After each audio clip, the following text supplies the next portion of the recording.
A ber, bideo honetan ikusiko dugu zelan erabiltzen den Screencast-O-Matic programia edo aplikazioa, eh, eta ikusiko du bi modu desberdin ditugula erabiltzeko. Biak lortzen dira bere web orrialdetik, beraz, Screencast-O-Maticen web orrialdean, eta ditugu bi aukera. Bata da, deskargatzea ejecutable bat, ez programa bat, hemen dagoena, klikatuz hemen. Eta hemen klikatuz berriro, deskargatzen da hauz ejecutable. Ejecutable hori martxan jarrita, nik deskargatu dut escritorioan, ejecutatzen dugu, eta zabalduko da aplikazioa beraia. Vale?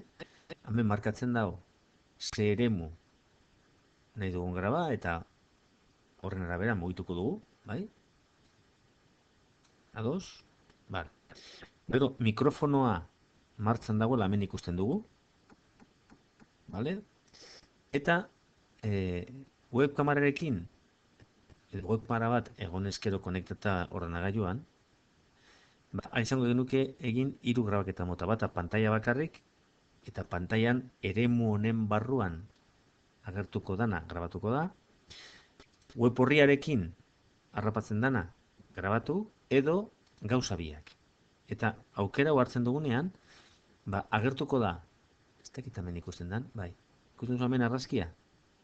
Bueno, hemen edo guk erabakitzen dugun lekuan, bai, edo zein lekutan aldu kokatu, agertuko da kamerarekin grabatzen dana, normali izango gara geu berbetan, eta beste eremu osoan ordenagailuan agertuko da.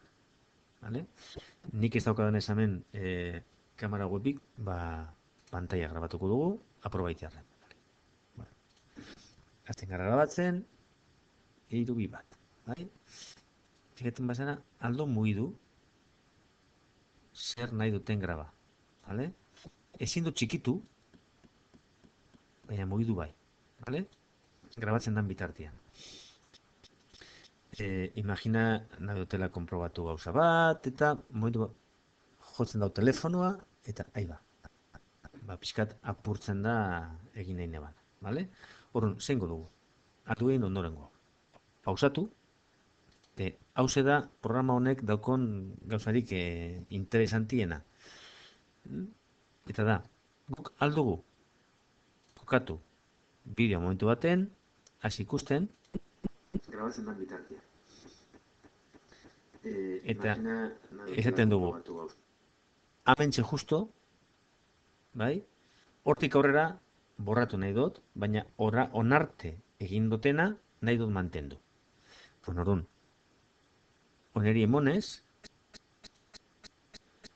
ea nahi dugun jarraitu ametik aurrera grabatzen. Bai? Bai, emon. Eta poeten basari 18 segundutik aurrera jarraitu dau grabatzen. Vale? Niri hau, noiz etorri izan jaten nahiko ondo, 5 minutuko bideo batean, zeo zer espaduzu egin ganora, zeo zer espada urten ondo, bideo osoa grabatu beharrean, azkenengo minutua alduzu zuzendu, edo horretarako. Vale? Bueno, hau da lehenengo modua. Vale? Engote borra, vale? Eta kanzelar. Vale. Bigarren ezin da. Bueno, web orriaren amaieran, agertzen da, programa bera instalatzailea deskargatzeko. Hartu gute, instala, vale? Nik instalata daukadan ez, bai? Ikusiko duzu. Hementxe, hau da beste batein neban, eta hau ez da instalatzailea. Oneri emonez, azten da martxan, berriro gauza bera. Vale? Bata zein bestea, konexio barik aldot erabili. Vale? Hemen. Eta berriro zabaldu da gauza bera. Vale? Hau da, Screencast-O-Matic programia zelan erabili. Mm?